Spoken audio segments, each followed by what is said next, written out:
What is up, survivors? Welcome back to another Star Citizen episode, except this one is going to be a little bit of a talk about some changes that are coming to the game, potential changes that are coming to the game with 4.9. If you've been living under a rock or haven't actually seen anything, there are some quantum changes that were announced or revealed / leaked with 4.9. And I personally got to mess around with them a little bit. And whether you like them or you don't like them, that's kind of what I want to talk about today. Because I feel like a lot of people are still stuck in the past with the way the game plays. So first and foremost, moving forward here before we get into this, full disclosure, full disclaimer, everything that I'm going to talk about here is hypothetical / debatable based off of what we know about the game and the future of the game at its core and how they've talked about it, what they've said. Obviously, things can change, so keep everything I say with a grain of salt. Keep that in mind, that what I'm about to talk about is based off of everything that what it looks like they're doing and what they've talked about over the years. So take it with a grain of salt. All right, so first and foremost, let's talk about the quantum changes. As some of you guys have probably noticed, if you haven't noticed yet, in the Evo testing, they have reduced the amount of fuel most of, if not all of, the ships have, anywhere from as high as I think 70 to 75% and as low as about 20% on some smaller ships. And it's starting to get a lot of controversy where people are saying this is stupid, it shouldn't be done, it's dumb, they're making it harder for people to play the game. First and foremost, no, they're not making it harder to play the game, okay?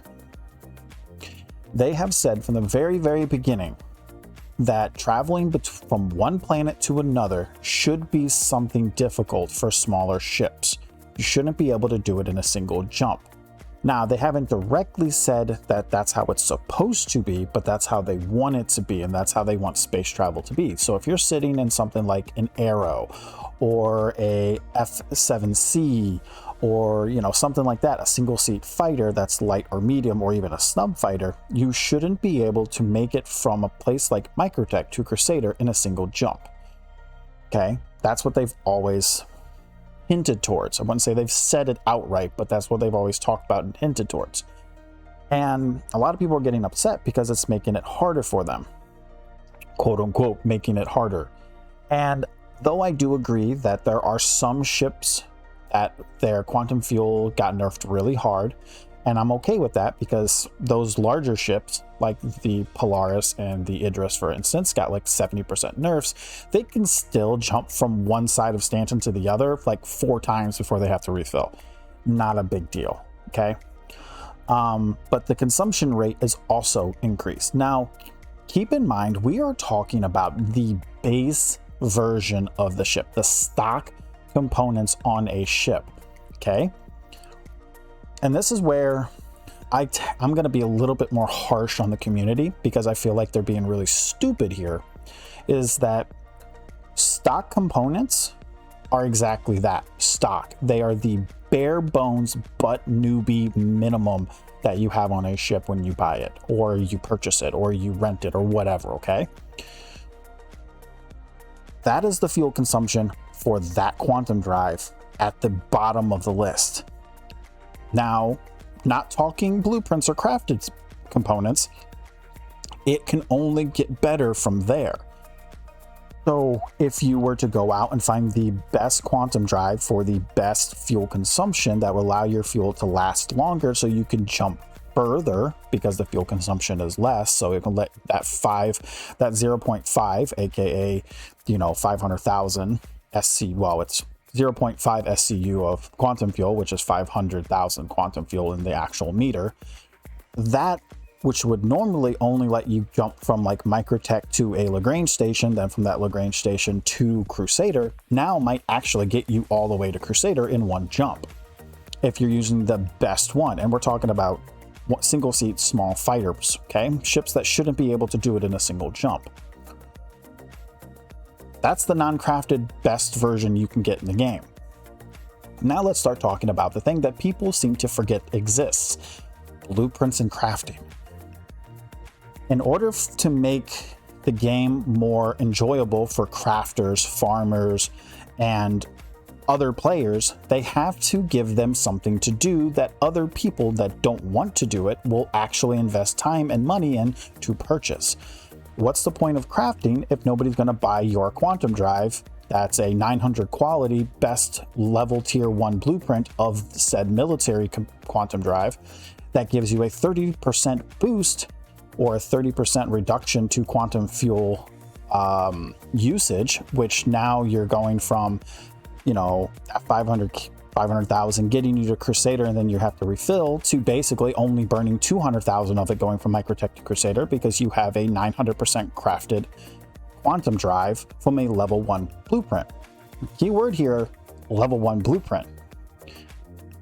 Something a lot of people have forgot is that they specifically said, now they didn't say components, they just talked about weapons, armor, and ships would have different tiers of blueprints based off of research. So because researching, so R&D researching will come to the game eventually, which will allow us to research our blueprints into higher level blueprints. Some blueprints will have 5 levels, some blueprints will have 10 levels. If you've ever played EVE Online, you know what I'm talking about. So now let's hypothetically dive into what that would look like with the same changes we're getting right now. Now, keep in mind, I'm not saying that all the quantum changes and all the consumption fuels are perfect. Some of them need some tweaks, aka the new alien ship. That, I don't know how I feel about only having 1.5 million. That seems a little low, especially with its consumption, its fuel consumption being like 50 or 60%, which is crazy. But I think there might have been a bug there. But then again, then we're going to be diving into ship manufacturers and how each of them have their own identity. And maybe that's just how the alien, that specific faction, how their ships handle fuel. Like maybe that's just the identity of that specific alien faction and how their ships burn through fuel faster and have smaller fuel tanks because that's how they do it. I don't know. That might be a manufacturer thing. That might not be.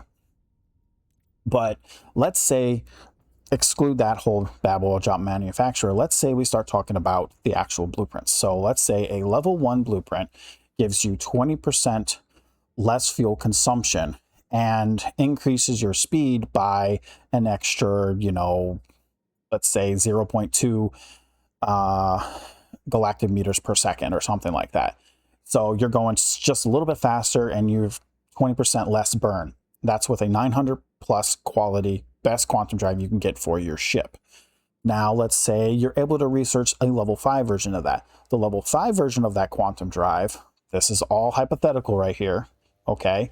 Let's say the level 5 version of that gives you a 42% slower burn and increases your distance per galactic meter from 0.2 up to 1.2 galactic meters per second, or something like that, basically.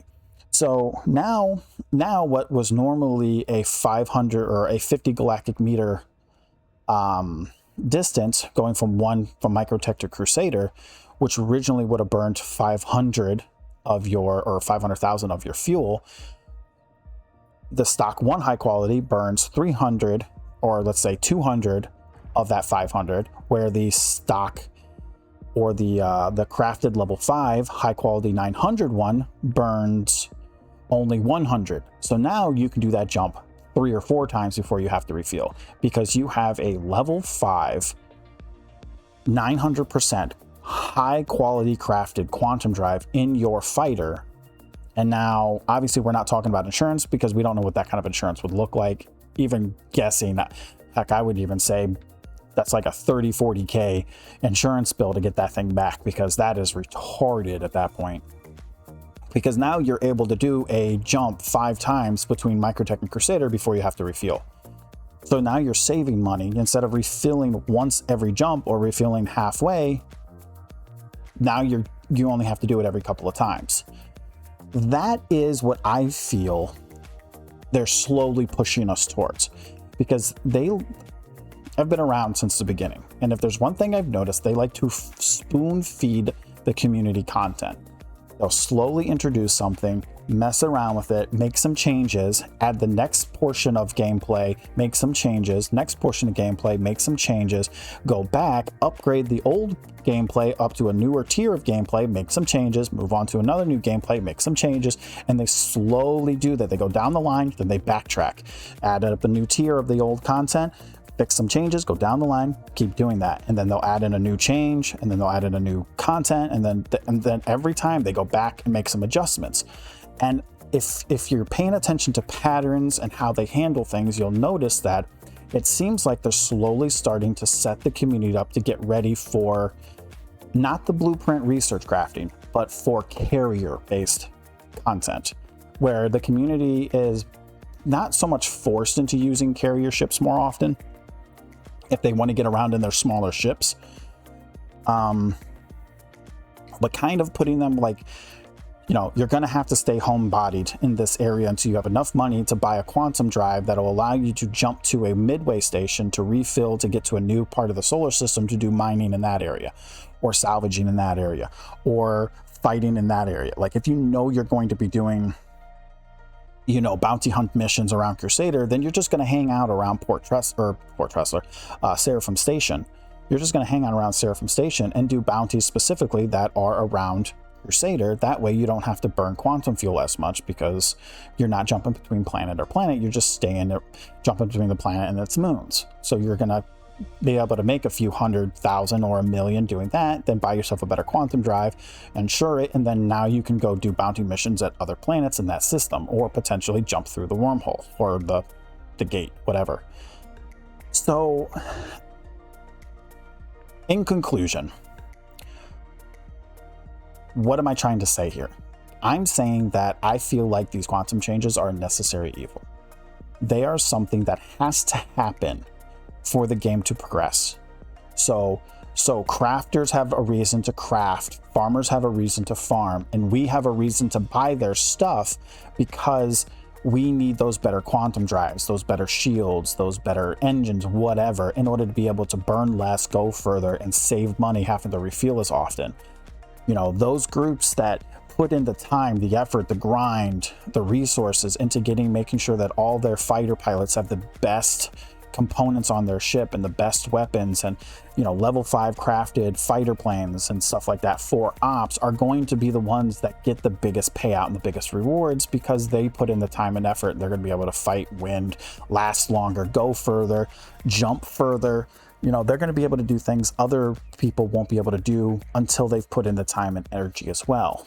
And it's like the game is slowly going to become this big grind fest, worse than what it is now. And I like that, and I know it's not for everyone, but at the same time, there are some things that have to be put in the game to set up kind of like this is the base, the bottom of the barrel of the game. Everybody gets this. This is what we all have fun, play it. If you want to diverse and upgrade and do this is what you're going to have to do. If you don't want to do crafting, then go to a player market once with all that stuff is in the game, because we know social stuff and player market mechanics are coming.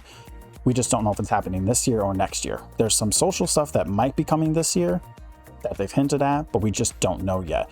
But we do know that they are slowly getting the game in a position to where they can add the economy, the real economy system, as well as add in player-based trading and economies, and making it more beneficial to those that go out of their way to do the farming and the grinding and the crafting, to be able to sell those high quality materials or components and stuff to players that would rather just do fighting content.